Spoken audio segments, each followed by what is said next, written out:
бежали, не избегали как бы. Судьба свела всех троих на одной свадьбе. Пусть соединяла их одна история, но каждый понимал и принимал ее по-своему. Ты правда меня любишь? Тебя и только. Как сильно, скажи. Вот столько. И клянешься в любви ко мне навеки? И клянусь в любви тебе навеки. Я люблю тебя и только. Сильно-сильно? Вот столько.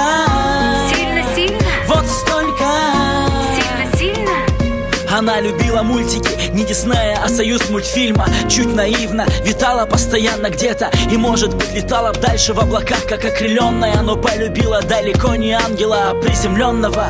По юности мы несговорчивы, ей говорили: он не тот, а она еще чего. Жизнь узорчата, как будто бы ковер персидский. Может переставить запросто чужого с близким. Оставив на песке каблуки, она с ним, не оглядываясь за буйки. И так легко, и будто б на века, и будто б далеки от других. И порою даже вопреки. Все получилось странно, неожиданно пропал. Он оказался наркоманом, да и то она узнала об этом лишь когда, спустя уже полгода, он написал ей из мест лишения свободы. Ты говорил, что любишь. Тебя и только. И говорил, что сильно. Вот столько. И поклялся в любви ко мне навеки.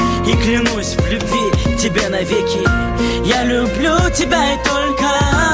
Сильно-сильно? Вот столько. Сильно-сильно? Вот столько. Сильно-сильно? Он жил ради семьи, имени